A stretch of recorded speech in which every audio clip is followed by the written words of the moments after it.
Mis amados, bendiciones en sobreabundancia. El Espíritu Santo se entrona en sus hogares, conjuntamente allí con su familia. Seguro pues que lo que el Señor trae en este mensaje, en este día, nos va a edificar, nos va a consolidar, nos va a bendecir y va a permitir que nosotros podamos ir mucho más allá de lo que hasta ahora nosotros conocemos y entendemos. Reúna pues al resto de su familia, congréguese allí y prepárese para recibir esto que el Señor tiene hoy para nosotros. Un mensaje que debe marcar nuestras vidas y, como suelo decir, no volveremos a ser igual.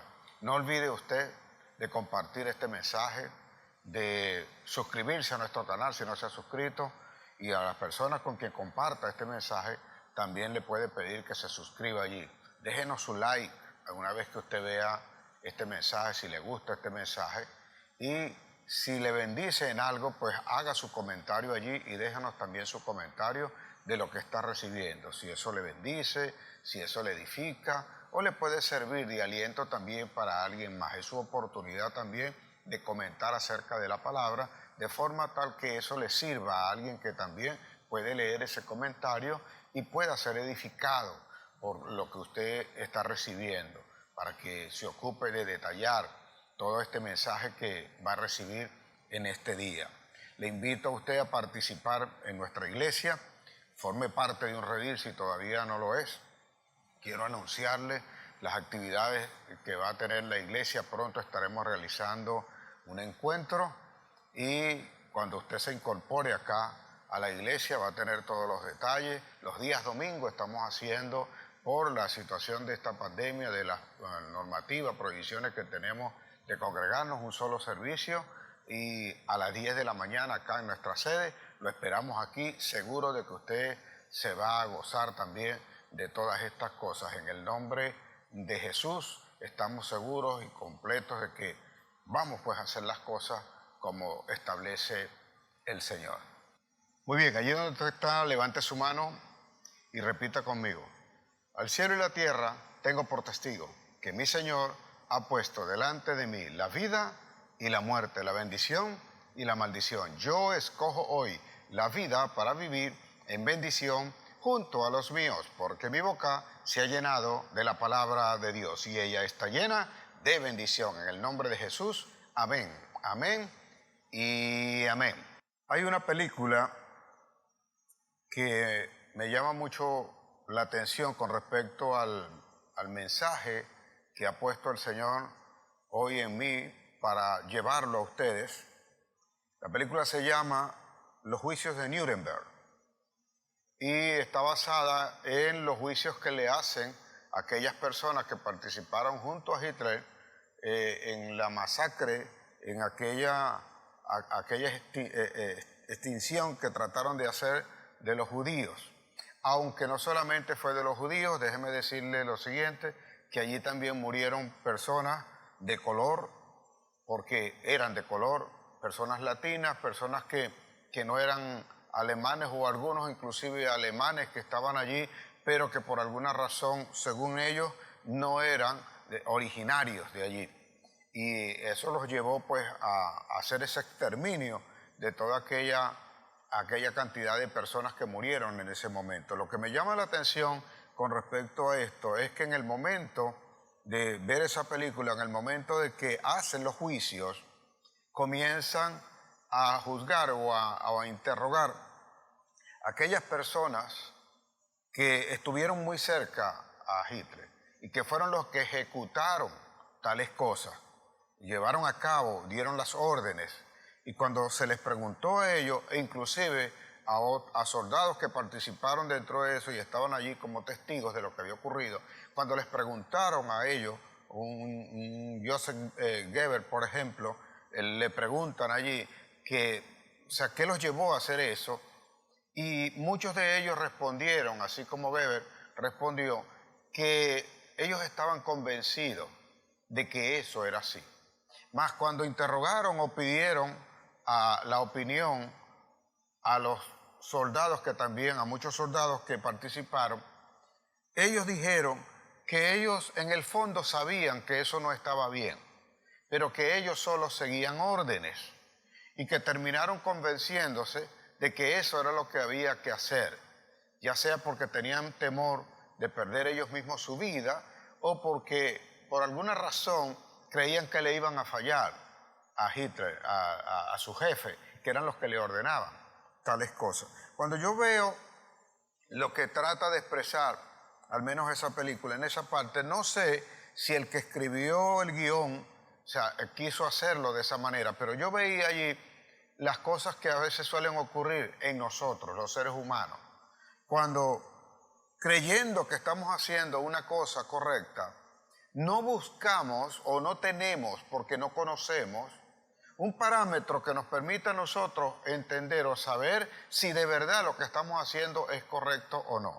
Y aunque a veces los conocemos, como decían estos soldados, que a ellos no les parecía que eso estaba bien porque le estaba quitando la vida a las personas, aún así ellos decidieron hacerlo. Ellos decidieron obedecer una orden que iba en contra de lo que es la vida humana, la vida como tal, o la vida en cualquier ámbito. Eso me puso a mí a pensar con respecto a decisiones que nosotros tomamos y que nosotros hacemos. Conocemos que eso está mal, pero nosotros nos empeñamos en hacerlo. ¿Qué nos lleva a nosotros a ejecutar algunas cosas que no estando bien, creemos o llegamos a creer nosotros que eso, bueno, no importa, no va a hacerle daño a nadie, no va a afectar a nadie, y tomamos la decisión, porque en ese momento no vemos más allá, no analizamos. La palabra del Señor dice que tenemos que confiar en Jehová. Dice, confía en Jehová en todos tus caminos y Él enderezará tus pasos.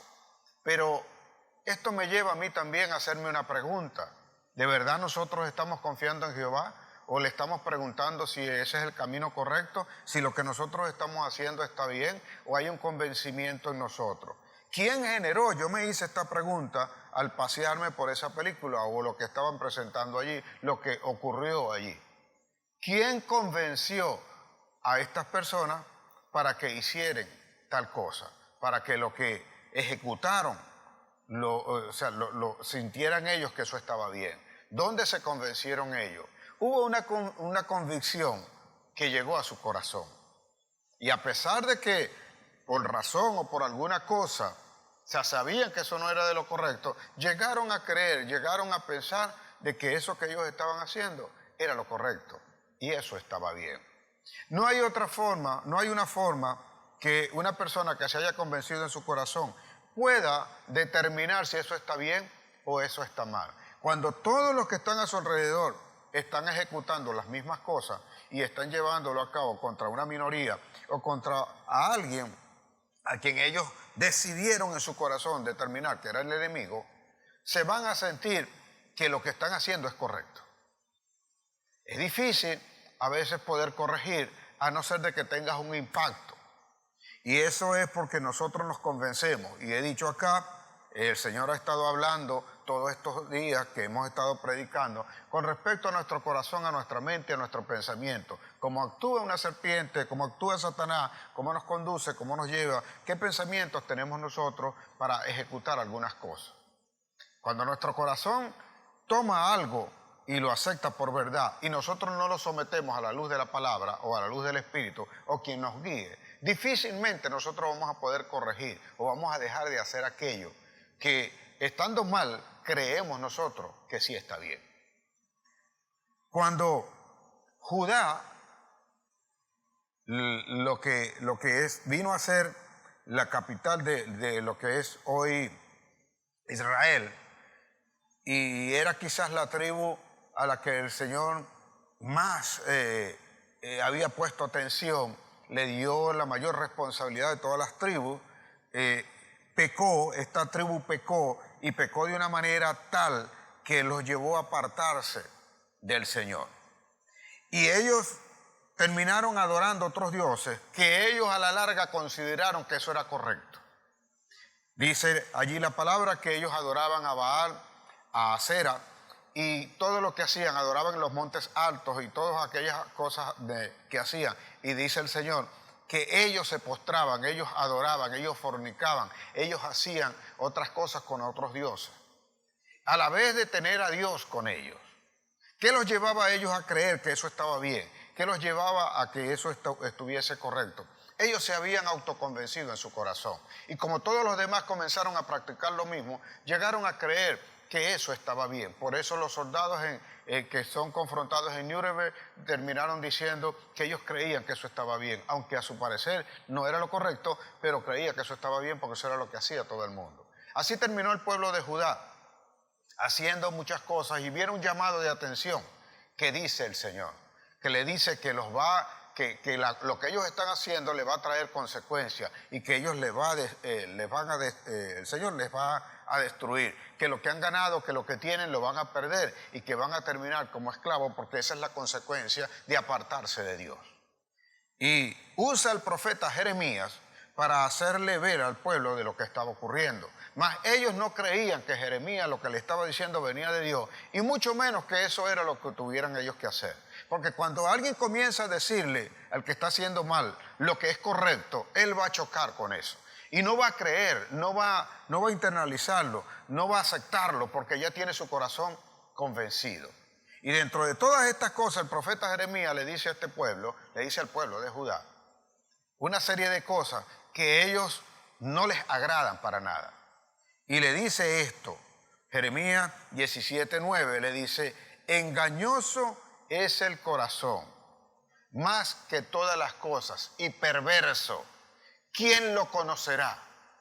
Le estaba haciendo referencia al hecho de que tenía conocimiento ellos en su corazón, o afianzado algo que no estaba bien, que estaba incorrecto, pero como ellos se habían convencido allí, ellos llegaron a pensar de que sí era así.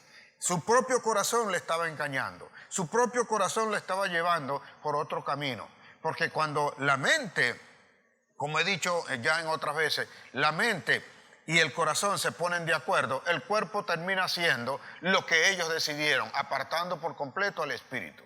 Viene entonces el Señor a través del profeta Jeremías y le dice, porque engañoso es el corazón y perverso más que todas las cosas. Dice, ¿quién lo conocerá?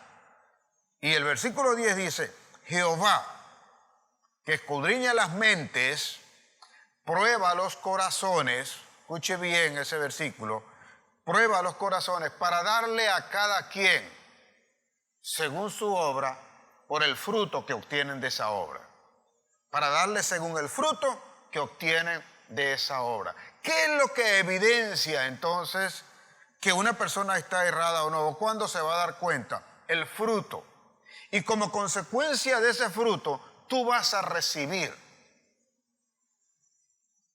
El fruto es lo que va a evidenciar lo que tú vas a esperar. El fruto no es lo que tú tienes inmediatamente, sino lo que va a futuro, porque ese fruto que estás obteniendo tiene una semilla que luego se va a sembrar, y cuando siembres esa semilla tendrás entonces lo que estás sembrando, lo que sembraste como semilla.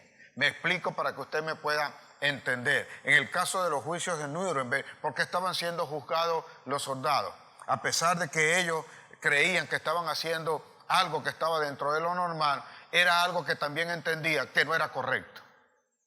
Y cuando ellos decidieron hacer aquello, terminaron siendo juzgados, algunos inclusive condenados, porque lo que estaban haciendo no era correcto. Y a veces nosotros también entramos de esa forma a hacer cosas que no son las que Dios dijo que nosotros teníamos que hacer. En ese aspecto nosotros tenemos que darnos cuenta, dilucidar, mirar, observar, ver qué cosa es lo que nosotros debemos hacer, cómo nos damos cuenta nosotros que lo que estamos haciendo no es correcto, qué es lo que nos permite a nosotros conocer eso.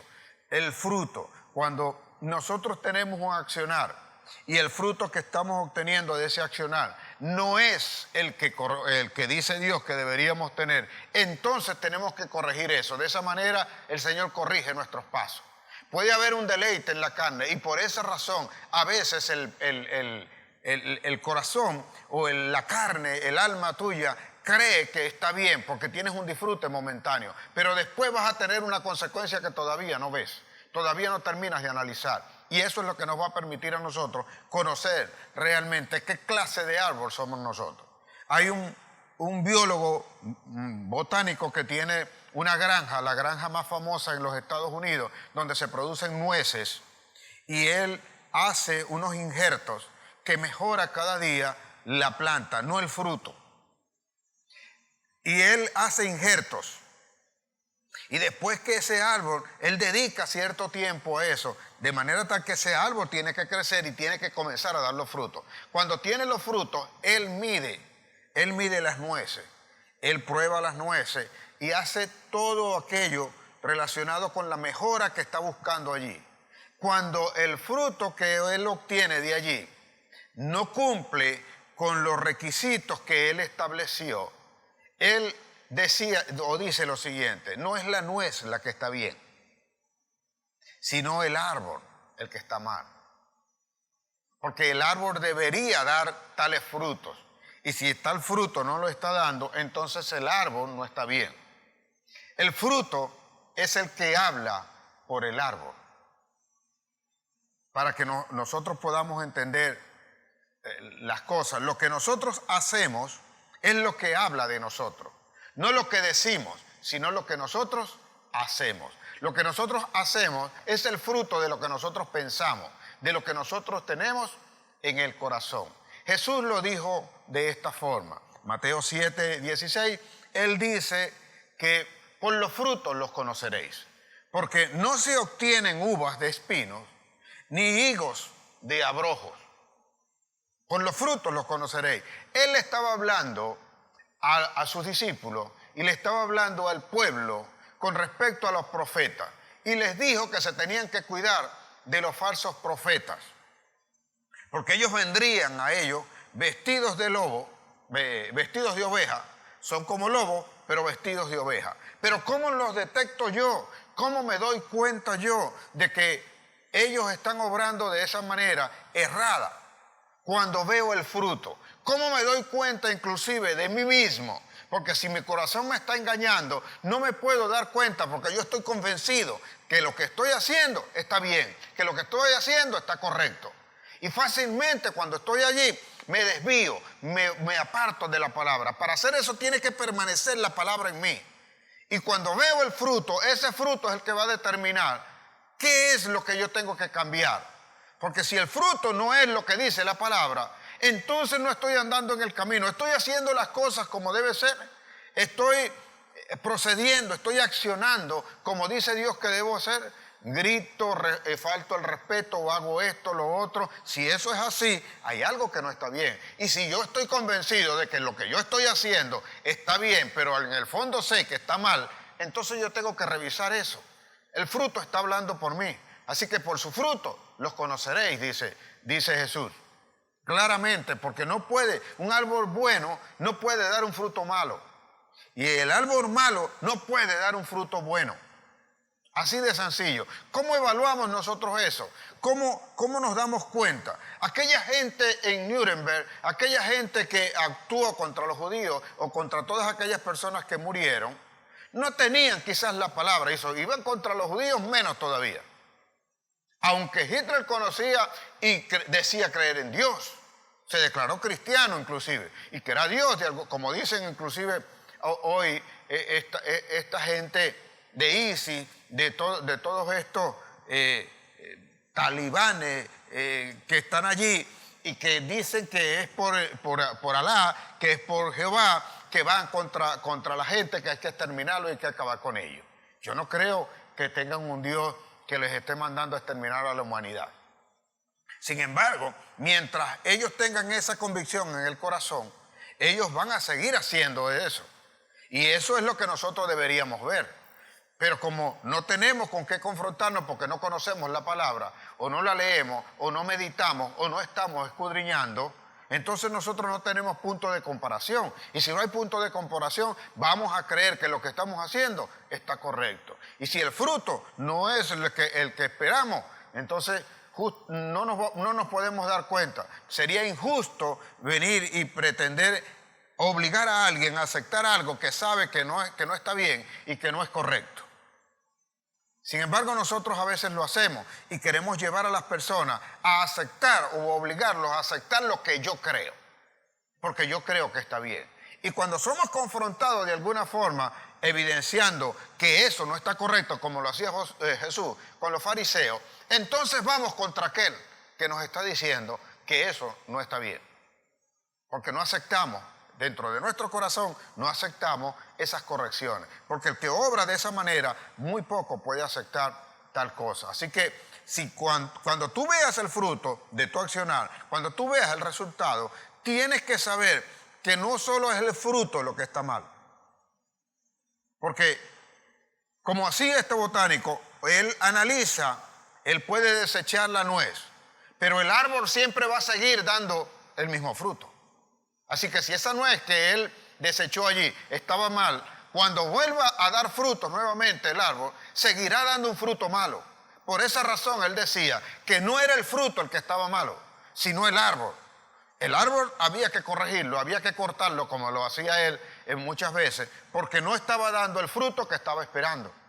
La única forma es cortar de raíz, la única forma es quitarlo, la única forma es el cambio, la única forma es la transformación. En el ámbito espiritual, la única forma es nacer de nuevo.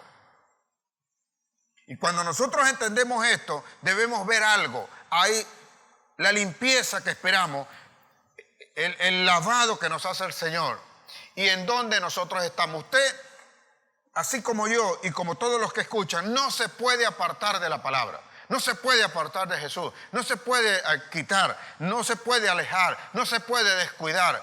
Satanás le gana el descuido a cualquiera. Cuando hablaba acá de una predicación que se llama Astuta Serpiente, hablaba del descuido, del momento preciso en que busca pacientemente Satanás para ver cómo hace que tú caigas sin que te llegues a dar cuenta.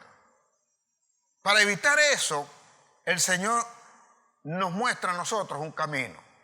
Juan 15, él habla o tiene allí una parábola que hace con referencia al ámbito espiritual y tiene que ver con nuestra actuación.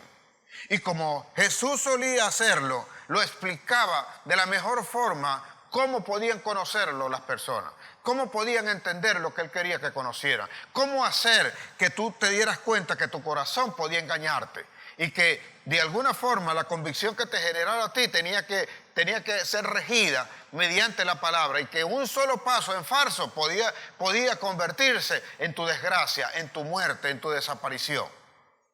En Juan 15, él dice, yo soy la vid verdadera y mi Padre es el labrador. El que en mí, dice él, el que en mí no lleva frutos, el pámpano, vosotros sois los pámpanos, dice. Y el que no lleva fruto, dice, mi Padre lo quitará. Si no tiene fruto, te van a quitar. Y el que lleva fruto, dice, mi Padre lo limpiará para que lleve más fruto. Hay una limpieza para que puedas llevar más fruto. Y si no lleva fruto, será quitado. Y es el Padre, no es el Hijo. Observe este detalle, porque él dice que él es el labrador. Es el Padre el que lo quita. Él lucha para que tú puedas hacer correctamente las cosas y puedas estar delante del Señor. Pero cuando tú haces lo incorrecto, no es Jesús el que te va a eliminar, sino el Padre que no te va a permitir la entrada. Él es el que te va a quitar. Porque bien dijo Jesús que él no vino a condenar al mundo. Él vino para que el mundo fuese salvo por él. Pero el Padre que lo envió es el que va a tomar esa decisión. O sea, él está hablando allí de estas cosas y quiero que vean en detalle algunas cosas que están escritas allí y que esos detalles son necesarios que usted lo pueda puntualizar, porque esto es lo que revela la palabra cuando nosotros meditamos en ella. Juan 15:1 comienza él diciendo, yo soy la vid verdadera y mi Padre es el labrador. Todo pámpano que en mí no lleva fruto, lo quitará. Y todo aquel que lleva fruto, lo limpiará, para que lleve más fruto. Ya vosotros estáis limpios por la palabra que os he hablado. Permaneced en mí y yo en vosotros. Como el pámpano no puede llevar frutos por sí mismo, si no permanece en la vid, así tampoco vosotros, si no permanecéis en mí. Voy a leer el 4 de nuevo y dice, permaneced en mí y yo en vosotros. Como el pámpano no puede llevar frutos por sí mismo si no permanece en la vid, así tampoco vosotros si no permanecéis en mí. Jesús usa siempre las parábolas de aquellos que ellos conocían muy bien. Saben que un labrador, cuando el pámpano, lo que va a hacer el fruto, se entierra, tienen que cortarlo.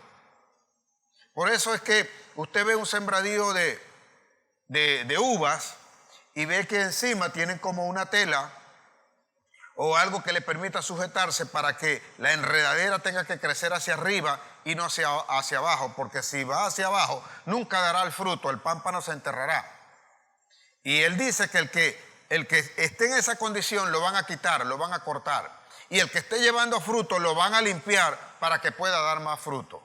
Pero que la única forma de poderlo hacer es que permanezcamos en él, que conozcamos su palabra, que hagamos lo que él diga para que usted pueda estar convencido de que el fruto que está teniendo, o sea, es diferente a lo que él está diciendo. Y si es diferente, entonces tenemos que cambiar nuestro andar, nuestro accionar. No podemos seguir haciendo lo mismo. Si seguimos haciendo lo mismo, terminaremos en lo malo y terminaremos sentados también en la silla de juicio, porque sabiendo que eso no era correcto, nosotros seguimos haciéndolo porque lo hacían los demás, o porque creímos en la satisfacción que nos daba nuestra carne y seguimos haciendo lo que sabemos que está mal, que sabemos que daña a cualquiera. Vea el versículo 5, yo soy la vid, vosotros los pámpanos. El que permanece en mí y yo en él, este lleva muchos frutos, porque separados de mí, nada podéis hacer. Y esto es lo que ocurre, que cuando nosotros nos separamos de Cristo, no escuchamos la palabra, no oramos nosotros, no leemos, tú no puedes determinar si lo que estás haciendo está bien o no. Tú no te vas a dar cuenta de eso. Llegas a convencerte en tu corazón que lo que estás haciendo es correcto, que estás viendo el fruto inclusive, y no te percatas que ese no es el fruto que deberías tener. Por eso una persona cuando se emborracha llega a justificar la borrachera o lo que hizo en la borrachera porque estaba celebrando algo y él se lo merecía. Por eso una persona en una satisfacción que se puede dar, no le importa si daña a alguien más. Y llega a tomar inclusive decisiones sin importar a quién va a afectar posteriormente. Cuando no te das cuenta de lo que tienes allí, ahí es donde entra el miedo, ahí entra el temor, la cobardía y todas aquellas cosas que luego te van a dominar. Y no es el espíritu el que te va a decir, que te va a controlar, el que te va a enseñar qué cosa es lo que realmente tú debes hacer. Nos cuesta poder entender esto, poder racionalizarlo, porque la razón se volvió conforme a un interés que no es el de Dios.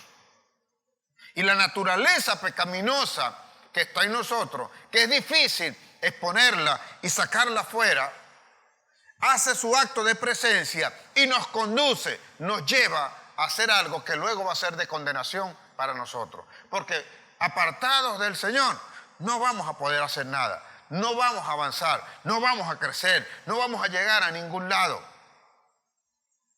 ¿Quién es el que se percata cuando está convencido de que algo está errado, que tiene que dejarlo? No es sino otro, no es sino la consecuencia, no es sino aquello que en un momento determinado se percata y tiene el accidente, o tiene la situación, tiene la condición y entonces se percata. Cuando alguien está cometiendo un adulterio, cuando alguien está cometiendo un robo, cuando alguien está haciendo daño a alguien, mientras lo está ejecutando cree que eso está bien.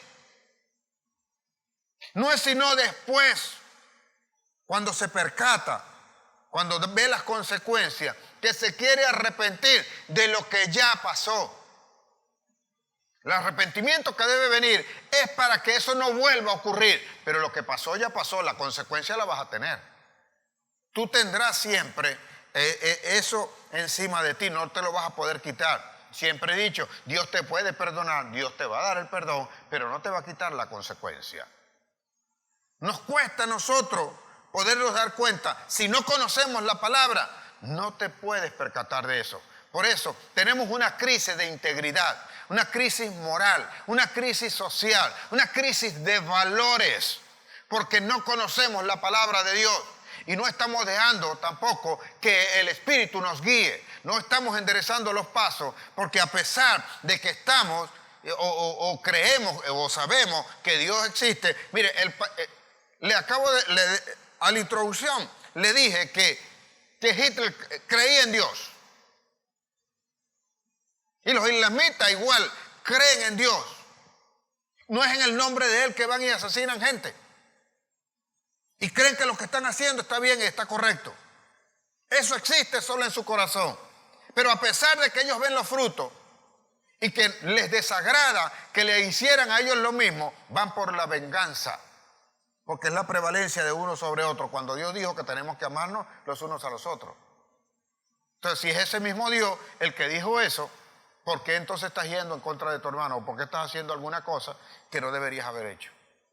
Te va a costar, te va a ser muy difícil poder visualizar el fruto, porque estás tan convencido que no te percatas. Solo la palabra de Dios, solo el conocer de Dios, eso es lo que te va a mantener allí, siguiendo el camino y en la certeza de que puedes corregir en algún momento. David, que no se exime de los pecados, sino que por el contrario, es el que yo veo allí, que cada vez que cometía un pecado, cada vez que cometía un error, lo exponía delante del Señor y procuraba que no estuviese eso. Consultaba al Señor, veía. Las veces que David no consultó al Señor, cometió los grandes errores de su vida. Cada vez que lo dejó fuera, como dice Jesús, fuera de mí nada podéis hacer. Y lo que hagas, lo que está diciendo allí es que lo que hagas no está bien. No está bien. Porque te falta la dirección. Vea lo que habla David y lo que necesitamos nosotros. David, en el Salmo 19, nos muestra algo que a veces nosotros se nos escapa. Y se nos escapa porque a veces no lo queremos aceptar. El estar en la palabra de Dios y lo que hace en nosotros y lo que debe hacer en nosotros el conocer la palabra de Dios. Tú no puedes apartarte, tú no puedes separarte de la palabra de Dios. Veamos el Salmo 19. Salmo 19, a partir del 7 le voy a leer. La ley de Jehová, dice David, es perfecta, que convierte el alma. Mira lo que dice el hombre. La ley de Jehová es tan perfecta que convierte el alma, la transforma. Y el alma se va a negar porque está acostumbrada a ciertas cosas que deleitan la carne. Pero la palabra de Dios, la ley de Dios, transforma el alma. El testimonio de Jehová es fiel, que hace sabio al sencillo. Cuando habla del sencillo, es la persona que cree que conoce poco. La persona que cree que porque no tiene estudios, no es sabio. Pero es sabio en su propia sabiduría, a veces en lo que ha aprendido y en la guía de Dios. Y cuando viene el Espíritu, es de esos ancianos que no habiendo ido a una escuela, tienen más sabiduría que cualquiera. Y te pueden hablar, te pueden orientar. Lamentablemente a veces cuando llegamos nosotros a cierta edad, a nuestra madurez, es que nos percatamos de lo que nos hablaban nuestros abuelos, nos decían nuestros padres, o a veces cuando ya no están, es cuando nos estamos dando cuenta de todo lo que debimos haberle hecho caso a ellos. Y hubiésemos impedido una cantidad de errores y una cantidad de cosas que ocurrieron en nuestra vida que no eran las correctas. El versículo 8 dice el salmista David: los mandamientos de Jehová son rectos, que alegran el corazón. Da alegría al corazón. He dicho, la presencia de Jehová, la bendición de Jehová hermosea el rostro. Y aquí él dice que los mandamientos de Jehová alegran el corazón. Cuando estás seguro de eso, te alegran el corazón. Eso te va a permitir a ti conocer o saber si el fruto que estás obteniendo es el correcto o no. Eso es lo que está diciendo David aquí. Dice, el precepto de Jehová es puro, que alumbra los ojos. Si te deleitas en la palabra de Jehová, tus ojos van a poder ver si lo que estás haciendo está correcto o no, para que el corazón no te siga engañando, para que el simple deseo no te siga llevando. Son lumbreras, van a permitir. Salmo 119, 105 dice que la palabra de Jehová es lumbrera a nuestros pies. Y acá dice que el precepto de Jehová es puro, que alumbra los ojos. Vea el 9. El temor de Jehová es limpio, que permanece para siempre. No es por un día, está por siempre. Los juicios de Jehová son verdad, todos justos. No hay una forma de que el Señor te juzgue sin que no te dé la debida justicia a ti. Aplicará justicia. Siempre he dicho que no pida nunca justicia, porque nosotros no somos quien. Hemos cometido tantos errores que si el Señor aplicara justicia a nosotros, lo primero que terminaría seamos nosotros mismos. El versículo 10 dice: deseables son más que el oro, y más que el mucho oro afinado, y dulces más que la miel, y que la que destila el panal. Tu siervo, ve lo que dice David, versículo 11, tu siervo es además amonestado con ellos. No es que otra persona viene a llamarme la atención. Si yo me deleito en esto, yo inmediatamente sé, cuando conozco la palabra, si estoy errando o no, si estoy haciendo lo que es correcto o no, si puedo hacer daño a alguien o no, si me hago daño a mí mismo o no. Por eso David dice aquí: tu siervo es además amonestado con ellos, en guardarlos hay grande galardón. Y aquí viene el versículo que te marca este mensaje. ¿Y qué es lo que hace el engaño en el corazón? El versículo 12 dice: ¿quién podrá entender sus propios errores? Líbrame de los que me son ocultos, dice el Señor.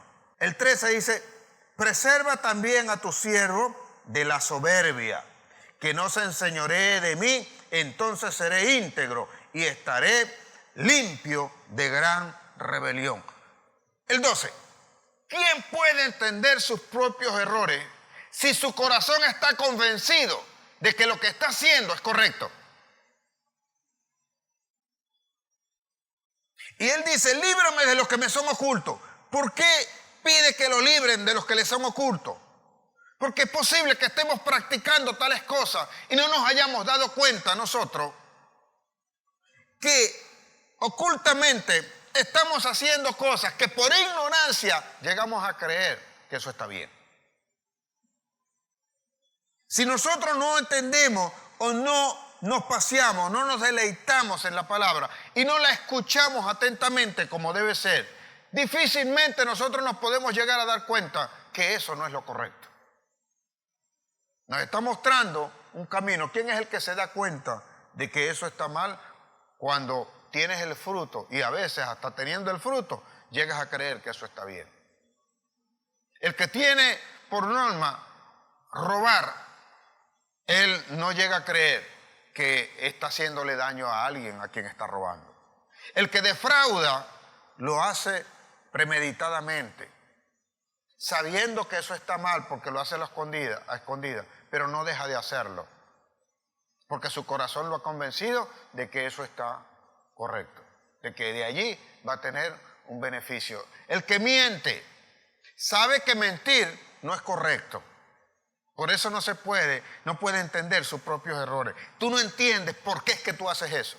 El que miente sabe que mentir no es correcto, pero hace la mentira porque cree que mintiendo va a estar bien. Así todo el que va haciendo algo incorrecto y está convencido en su corazón, termina creyendo, convencido, no se da cuenta que eso está mal, no entiende sus errores.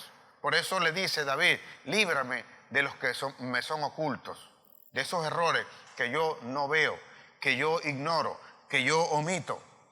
Porque hay errores por omisión, hay pecado de omisión, hay pecado por comisión y hay pecado por ignorancia. Por lo general, lo que omites y lo que ignoras, tú los desconoces, están ocultos para ti. Y a veces nosotros seguimos en esa situación haciendo cosas que no son las que deberíamos hacer. Y la pregunta entonces viene, ¿por qué los hago? Versículo 13 habla de él, dice David, que lo libre de la altivez. Porque no hay nadie más altivo. El altivo no es simple y llanamente porque él es grosero, porque él grita, sino porque él llega a creer que nadie le puede decir nada con respecto a lo que está haciendo, porque él está convencido que eso está bien, que eso está correcto. Y llegas a molestarte, llegas a apartar al que te está orientando.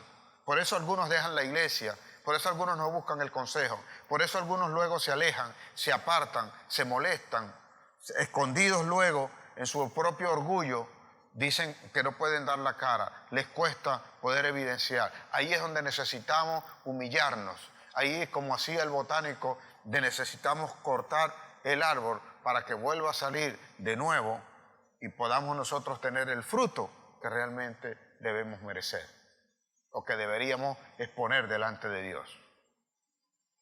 Reflexionemos nosotros y pensemos, ¿qué tipo de frutos es lo que estamos dando? ¿Qué es lo que nosotros estamos haciendo hasta ahora? ¿Estará eso correcto? ¿O habrá que cortar en nosotros algunas cosas? ¿O debemos despertar nuestro corazón, dejar que el Señor sea el que lo escudriñe?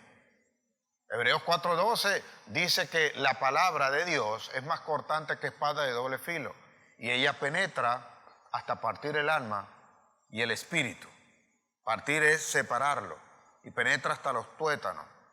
Y dice que discierne las intenciones del corazón. Discierne los pensamientos y las intenciones del corazón. ¿Qué es lo que te permite entonces a ti saber si lo que estás haciendo está correcto o no? La palabra de Dios. Si no te aferras a la palabra, tu corazón será engañado fácilmente. Tu mente te jugará la mala pasada y cuando a Satanás le dé la gana de poner un pensamiento allí, tú vas a terminar ejecutando ese pensamiento, porque lo anidas en el corazón y llegas a creer sin percatarte de que la palabra te lo está prohibiendo o la palabra te dice que eso no es el camino correcto. Como lo obviaste la palabra, terminas haciendo lo que la satisfacción de la carne quiere. Y eso no fue lo que mandó el Señor. Por eso fue que Jesús dijo que separados de Él, nada podíamos hacer. Pero también dice en el versículo 3, ya vosotros estáis limpios, en Juan 15:3, ya vosotros estáis limpios por la palabra que os he hablado. También dijo a Pedro que el que estaba lavado, que el que estaba limpio, no necesitaba lavarlo completo. En el momento cuando Jesús le estaba lavando los pies. Y le dijo a Pedro, Pedro le dijo, no Señor, tú no me lavarás a mí los pies.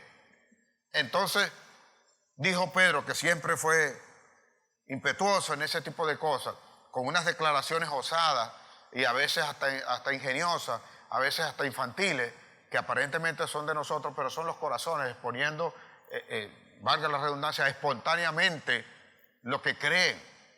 Y precisamente por manifestarlo era que el Señor lo corregía.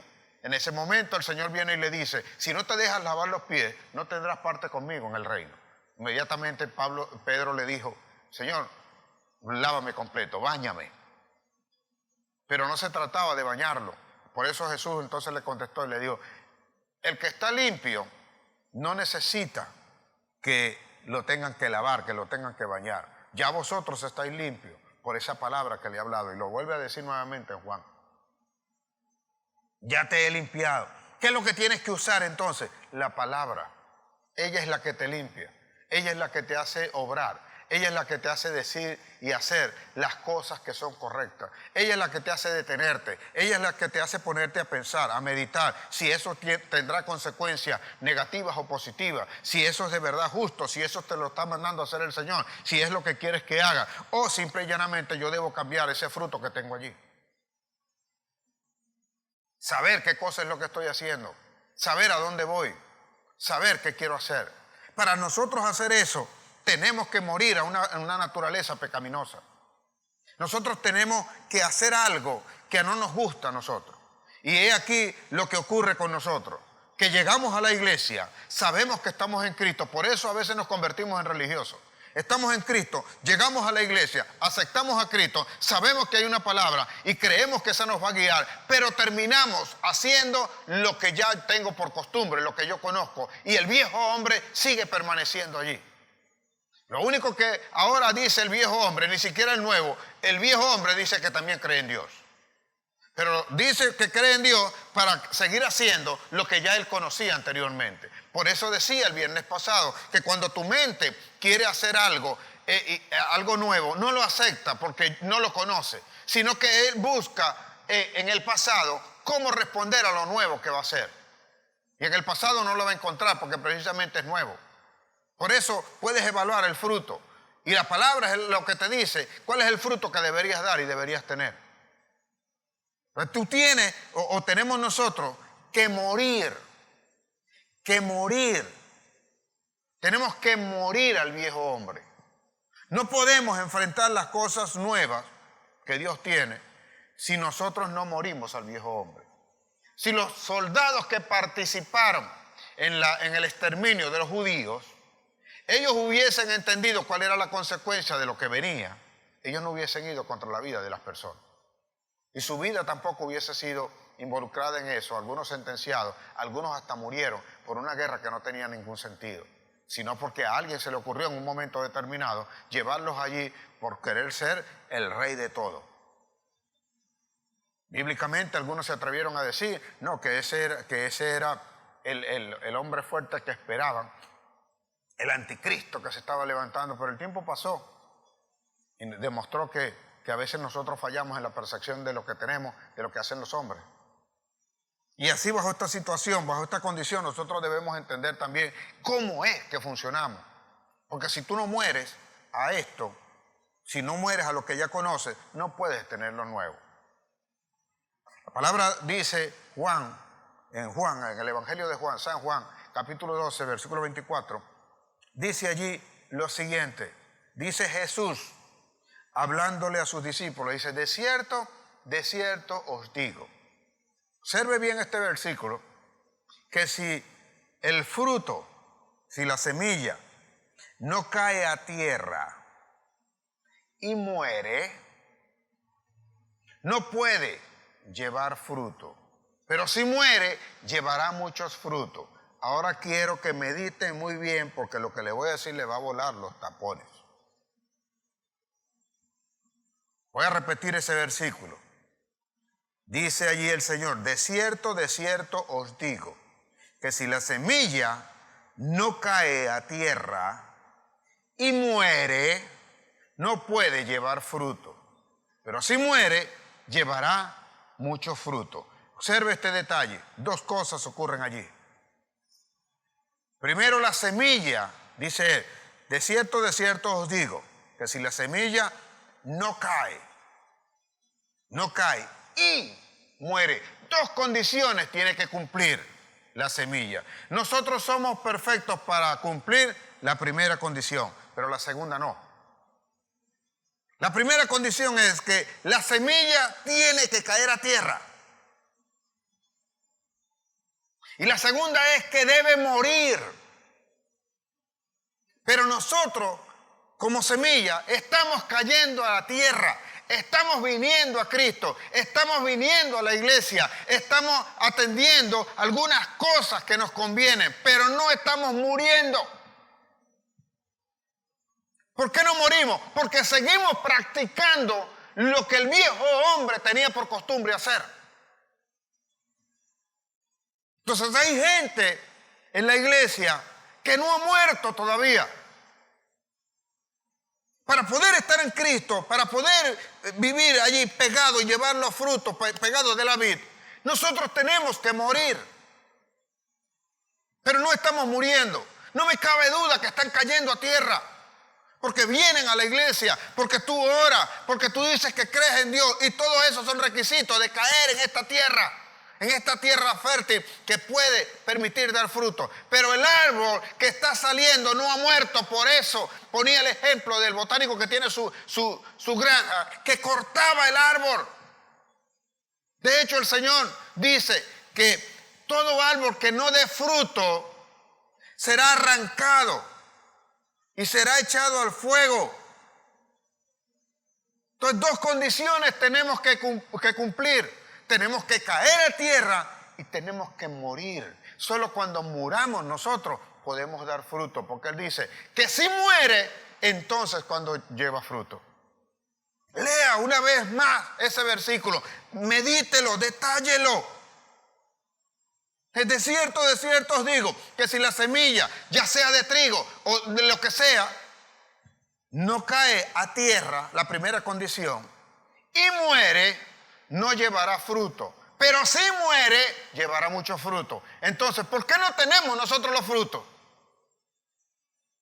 ¿Cómo sabemos que no hemos muerto? Porque todavía estamos produciendo frutos que son de la carne y no del espíritu. Hacemos cosas que no son de Dios. Practicamos, somos reincidentes. Y lo peor de todo esto es que cuando vemos un fruto de este tipo, nos molestamos. Y llegamos a justificarlo altivamente. Sí, eso era correcto. Lo que pasa es que tú me hiciste esto. Lo que pasa es que este hizo esta otra cosa. Lo que pasa es que estos hicieron esto. Lo que pasa es esta situación que me llevó. Y comienzo a justificarme. ¿Cómo sabemos nosotros qué fue lo que hizo Adán en el momento en que pecó? ¿Qué fue lo primero que hizo cuando el Señor lo llamó? Y él le dijo, no, oí la voz tuya. Le preguntó el Señor, ¿dónde estás tú?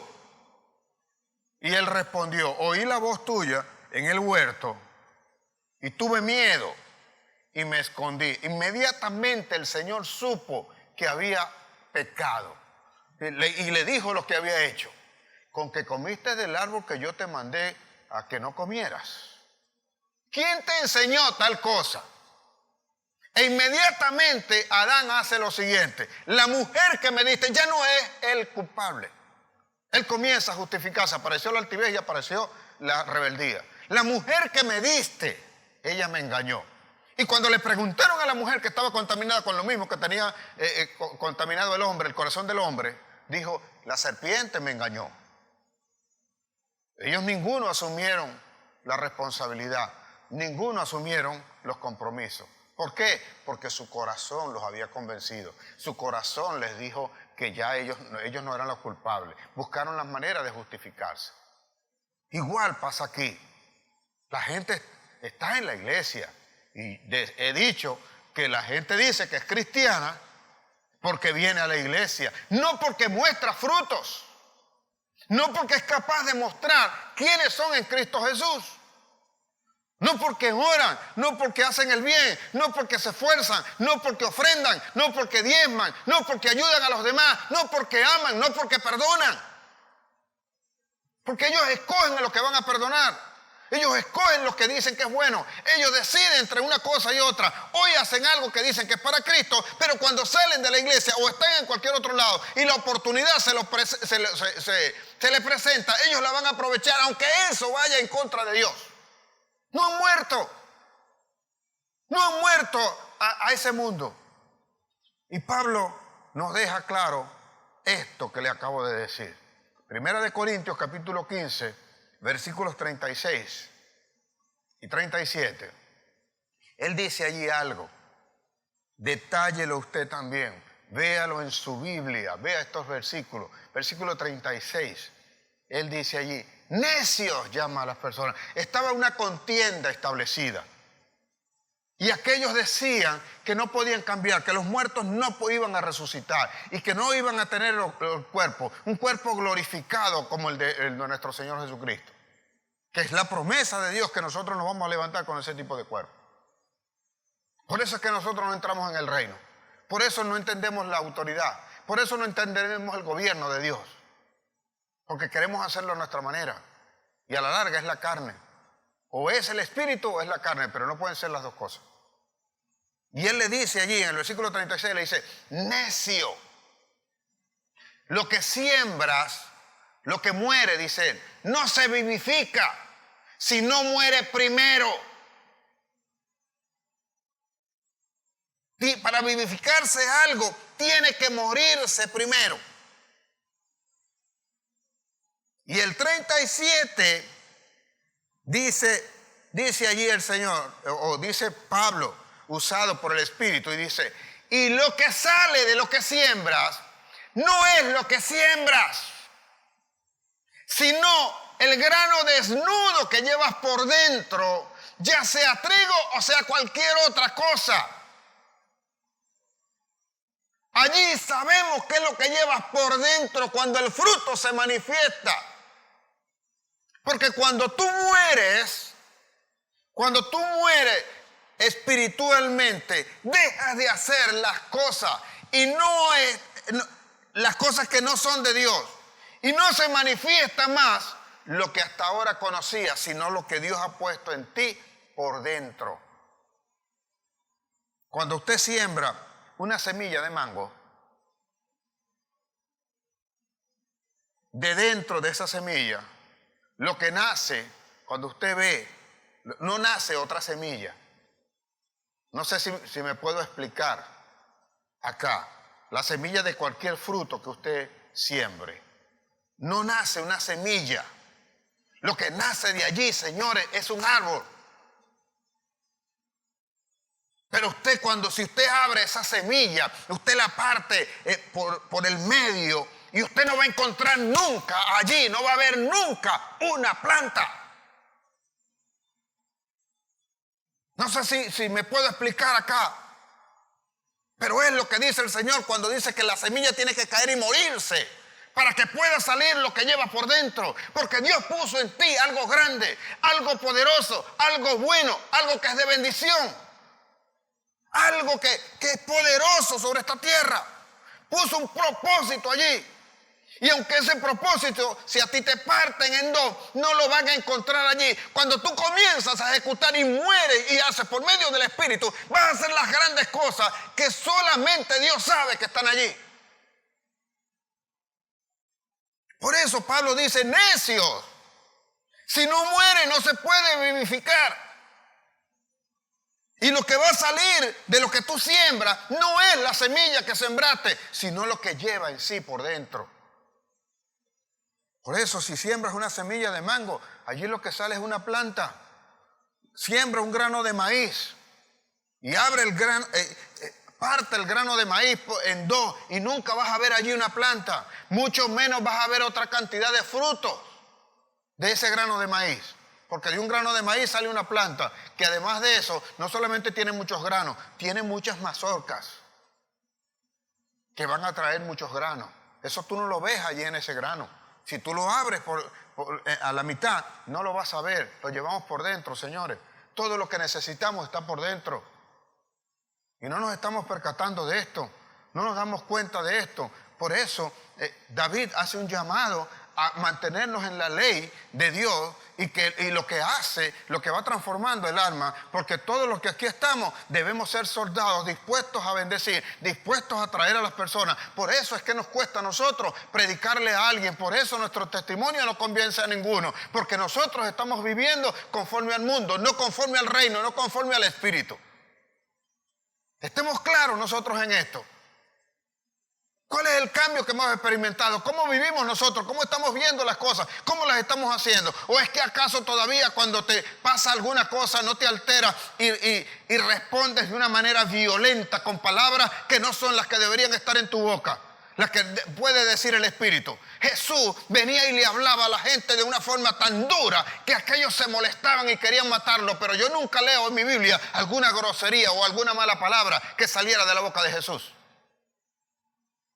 Era el Espíritu hablando y confrontando a la gente en aquello que sabía que practicaban y que no era correcto. Y nosotros mismos también, cuando leemos la Biblia, debemos buscar eso. ¿Qué es lo que yo estoy haciendo que no está correcto, que no está bien?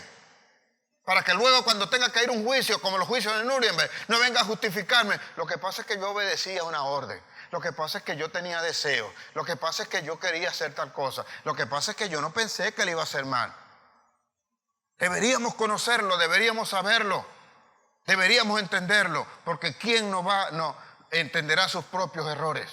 No es la altivez la que aparece en nosotros cuando queremos justificar, cuando no queremos dar nuestro brazo a torcer, no nos queremos humillar. Queremos hacer creer que sí, que tuve la razón. Y no nos damos cuenta que vamos deleitando a nuestro corazón Cuando al parecer yo no voy a dar mi brazo a torcer, fuiste tú el que hiciste el daño, fuiste tú el que hizo mal. Y yo hice mal fue porque tú me hiciste mal. A eso se refiere Jesús. Cuando nosotros debemos perdonar hasta 70 veces 7. Cuando debemos amar a nuestros enemigos. No es que seamos cómplices de lo que hacen los enemigos. O dejar que el enemigo haga lo que nos dé la gana con nosotros. Sino que debamos entender que nosotros no debemos pagar de la misma manera. Hay que reaccionar, hay que defenderse, eso es completamente válido. Pero no por eso usted va a andar justificándose luego como un Hitler que quiere exterminar a todos los demás porque no se parecen a él. No son la raza árida. No son, a los arios no son el original, no son puros. Tal cosa no existe. Todos venimos de un mismo tronco. Y tales cosas deben estar claras en nosotros. ¿Hay que morir? Sí, vamos a morir. Morir no significa que usted deje de respirar. Morir a esa carne, a ese deseo, a eso, dejarse guiar por lo que yo considero es vivir para Cristo. Por eso Él dice, el que pierda su vida, la ganará por seguirlo a Él. No terminamos de entender que tú mueres a una condición, pero naces a otra inmediatamente, que es una de gloria, que es la que esperamos en el nombre de Jesús, que así sea para con todos nosotros. Te ruego que medites en esta palabra y si te ha edificado, tú te detengas en un momento determinado a anotar, a ver, a curiosear, a leer, a escudriñar, a buscar delante de Dios y revisar allí cómo está nuestro corazón para ejecutar lo que Dios dijo que nosotros debíamos hacer. Si el fruto que estamos teniendo es realmente el que dijo Dios que deberíamos tener. Dios Todopoderoso, en el nombre de Jesús, yo quiero darte gracias hoy. Porque tú sabes lo que tienes que hacer con la palabra o el mensaje que tú has mandado a dar, Señor. Que venga esto a nuestros corazones y nos redarguya y sea el Espíritu verdaderamente tomando el control de nuestras vidas. Que de ahora en adelante nosotros podamos ser observadores, que podamos tener esa luz en nuestros ojos para determinar si un fruto está bien o no, si es correcto lo que hacemos o no. Y que esa medición la podamos hacer por medio de tus palabras, porque nosotros nos deleitamos en ella, porque la leemos, porque meditamos en tu ley. Porque así como hacía David, nosotros también podemos sentarnos, podemos analizar, podemos ver. Quiero que usted, mi Dios Todopoderoso, pueda hoy escuchar este clamor. Que puedas ver en tus hijos lo que quieres tú que nosotros hagamos y permitas entonces que tu Santo Espíritu haga las correcciones que debe hacer a nuestras vidas. Tuyo es el poder y el reino. Tú mereces toda gloria. Solo tú mereces la adoración. Solo tú mereces la alabanza, Señor. Y a ti daré mi alabanza por siempre y para siempre. Mientras haya aliento en mí, yo te alabaré, Señor. Y hablaré siempre de tus maravillas y de tu grandeza. En el nombre de Jesús. Amén. Amén y amén. Dios les guarde. Dios les bendiga.